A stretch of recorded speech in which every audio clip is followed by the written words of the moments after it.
इयम् आकाशवाणी। सम्प्रति वार्ताः श्रूयन्ताम्। प्रवाचिका साधना शर्मा।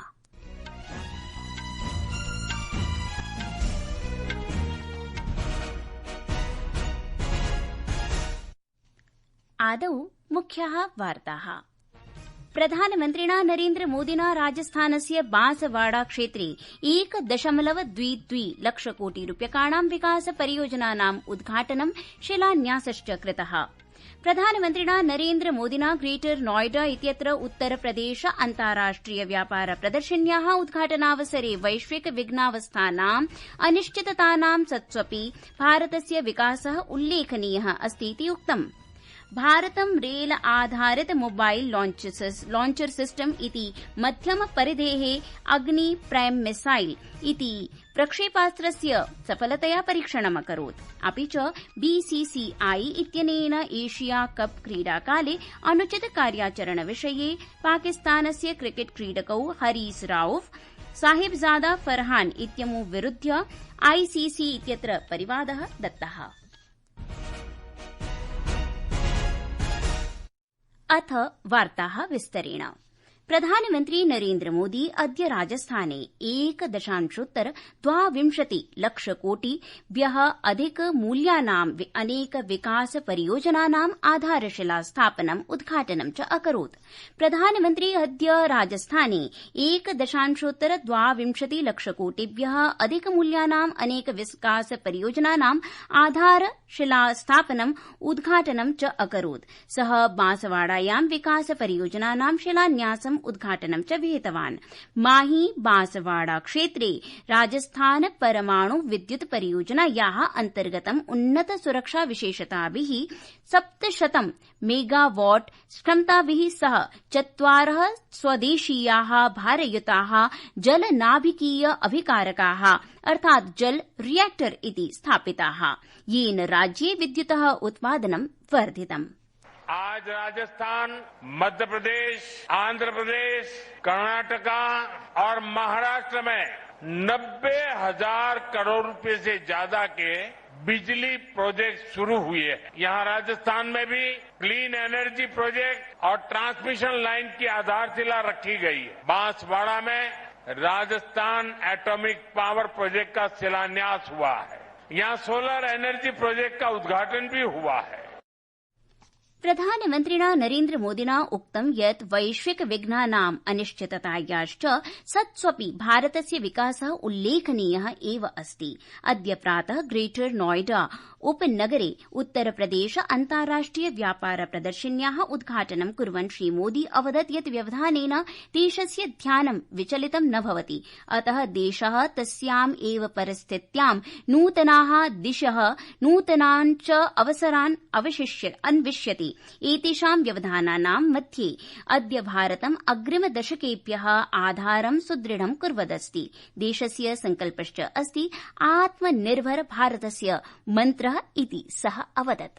दुनिया में हो रही डिसरप्शन और अनसर्टेनिटी के बावजूद भारत की ग्रोथ आकर्षक है। डिसरप्शन हमें भटकाते नहीं, लेकिन हम उस परिस्थिति में से नई डायरेक्शन खोजते हैं, नई डायरेक्शन का मौका ढूंढते हैं। इसलिए इन डिसरप्शन के बीच आज भारत आने वाले दशकों की नींव मजबूत कर रहा है और इसमें भी हमारा संकल्प है, हमारा मंत्र है आत्मनिर्भर भारत। प्रधानमन्त्री अवदत् यत् सर्वकारः मेक इन इण्डिया इत्यत्र केन्द्रितः अस्ति। देशे चिप् इत्यतः शिप् इति पर्यन्तं निर्माणलक्ष्यम् अस्ति। श्रीमोदी उक्तवान् यत् भारतेन यूपीआई, आधारः, डिजिलॉकर, ओएनडीसी इत्यादयः मुक्तमञ्चाः निर्मिताः सन्ति, ये सर्वेभ्यः योजयन्ति, सर्वेभ्यः अवसरान् च यच्छन्ति। फिनटेक सेक्टर की बहुत चर्चा है। इस फिनटेक सेक्टर की सबसे खास बात है कि इसने समावेशी विकास को, इंक्लूसिव डेवलपमेंट को बहुत ताकत दी है। भारत ने ऐसे ओपन प्लेटफॉर्म बनाए जो सबको साथ लेकर चलते हैं। यूपीआई, आधार, ये हर किसी को मौका दे रहे हैं, यानी platform for all, Shri Modi अवदत् यत् अद्य सर्वकारस्य ई-मार्केट प्लेस जेम इति फलकेन प्रायः 25 लक्षप्रायः विक्रेतारः सेवाप्रदातारश्च सर्वकाराय आपूर्तिं यच्छन्ति। भारतेन रैल आधारित जंगम प्रक्षेपण व्यवस्थायुतं EGS प्राम मिसाइल इत्यस्य सफल प्रक्षेपणं कृतम्। प्रक्षेपणम् इदं 2000 किलोमीटर इति यावत् परिधिम् आच्छादयितुं शक्नोति। इदं विविधाभिः उन्नत विशेषताभिश्च युक्तम् अस्ति। संस्कृत वार्तायाः संस्करणम् इदानीम् आकाशवाणीतः प्रसार्यते। समम् एव अयं कार्यक्रमः आकाशवाण्याः www.newsonair.gov.in वेबसाइट इत्यत्र अथ news on AIR mobile app इत्यत्र अपि उपलब्धो भविष्यति। पेट्रोलियम प्राकृतिक वात मन्त्री हरदीप सिंह पुरी अद्य अवदत् यत् भारतेन 20% जैव ईंधन सम्मिश्रणस्य लक्ष्यं षण्मासेभ्यः पूर्वमेव प्राप्तमिति।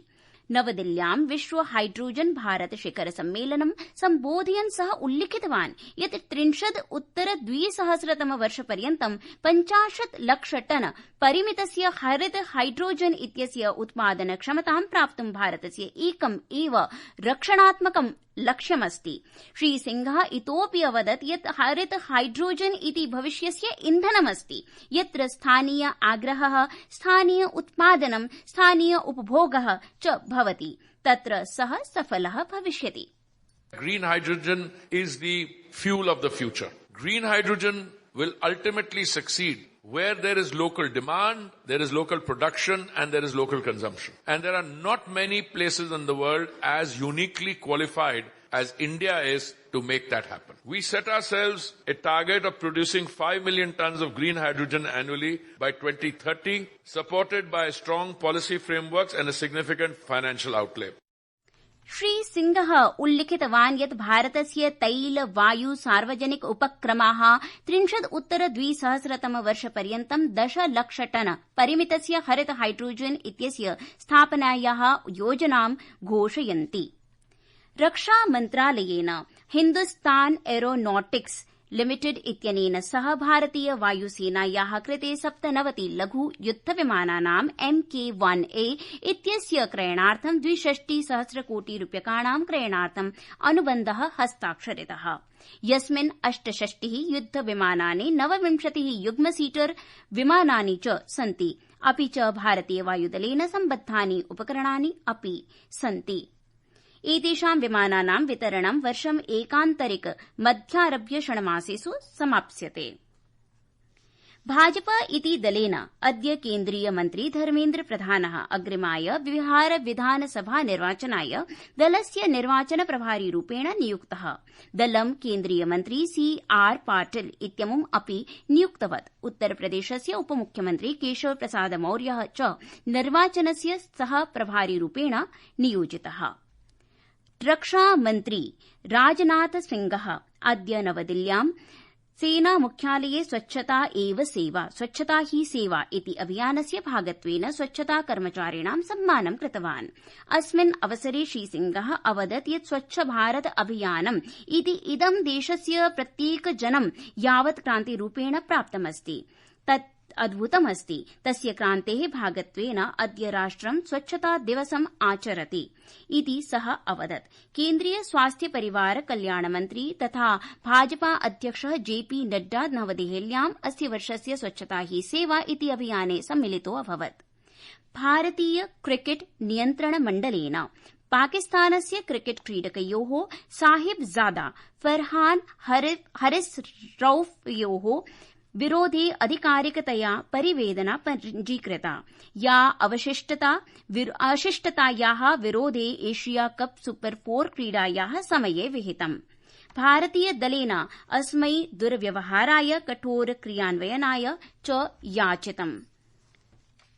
अन्ते पुनरेकवारं मुख्याः वार्ताः। प्रधानमन्त्रिणा नरेन्द्रमोदिना राजस्थानस्य बांसवाड़ा इति क्षेत्रे विकासपरियोजनानाम् उद्घाटनं कृतम् इति वार्ताः।